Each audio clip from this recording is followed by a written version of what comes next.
રાધે રાધે. દેશ વિદેશમાં રહેતા મારા વાલા દર્શક મિત્રોને મુકુંદ જોશીના જય શ્રી કૃષ્ણ અને જય માતાજી. એક નવા વિડીયો સાથે ભાવિ દર્શન ચેનલમાં આપનું હૃદયથી સ્વાગત છે. આજે જોઈશું આપણે મકર રાશિનું માસિક રાશિફળ. કેવો રહેશે આપનો આ મહિનો મકર રાશિના જાતકો માટે જૂન 2025નું માસિક રાશિફળ. સારાંશ: પ્રગતિ અને પારિવારિક સુખથી ભરપૂર મહિનો.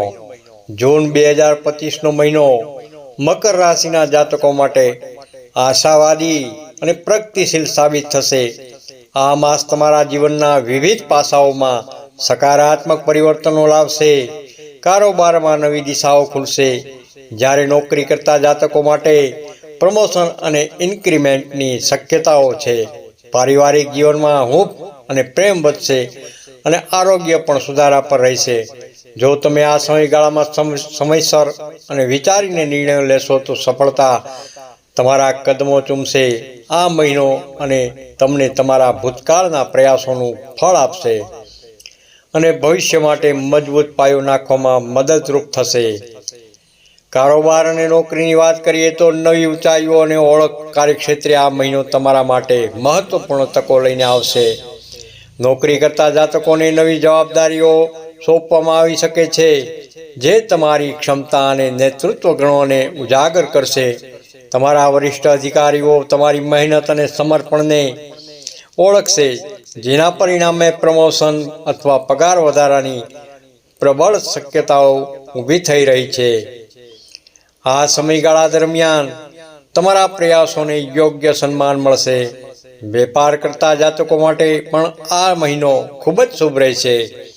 તમારા જૂના ગ્રાહકો પાસેથી ફરીથી મોટા ઓર્ડર મળવાની સંભાવના રહેલી છે, જે તમારા વેપારને ગતિ આપશે.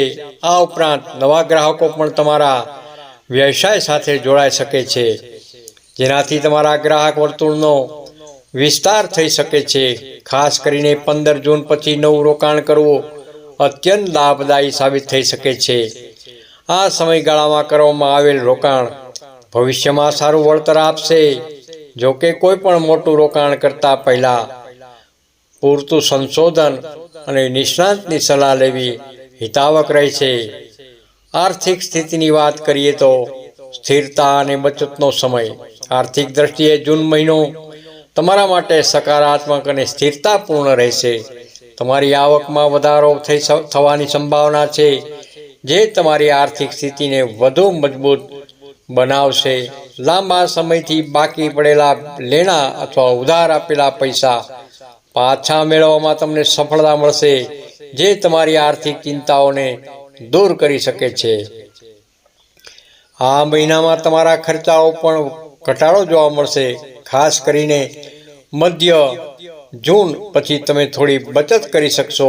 આ બચત તમને ભવિષ્ય માટે આર્થિક સુરક્ષા પ્રદાન કરશે અને તમારી નાણાકીય યોજનાઓને મજબૂત બનાવશે. જો કે ખર્ચાઓ પર નિયંત્રણ રાખવું અને બિનજરૂરી વસ્તુઓ પર પૈસા ખર્ચવાનું ટાળવું ખાસ જરૂરી છે. પ્રેમ અને પરિવારની વાત કરીએ તો લાગણીઓની મધુરતા અને શુભ પ્રસંગો.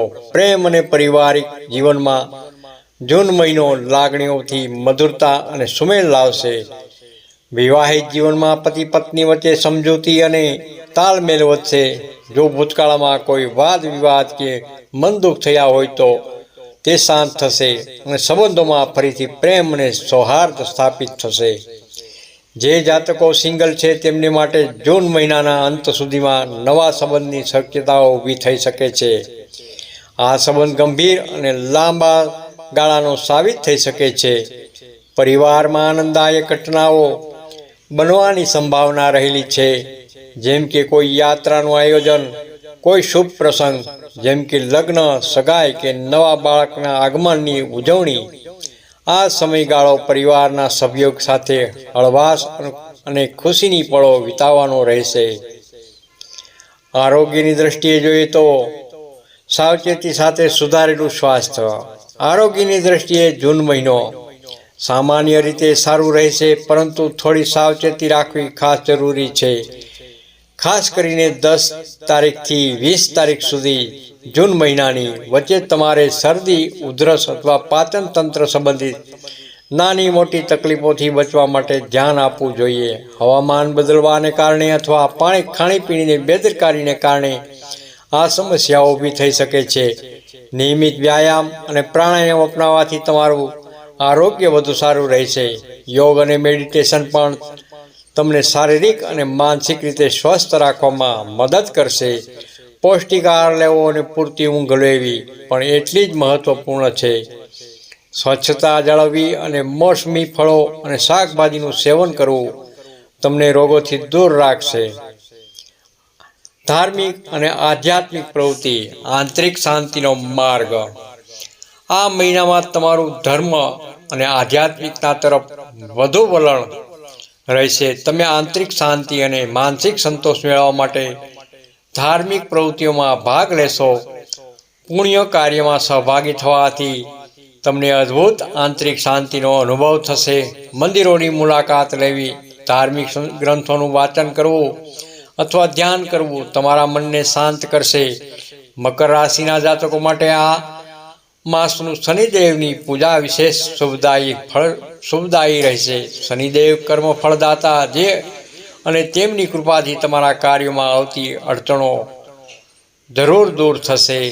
ઉપાય અને સલાહ.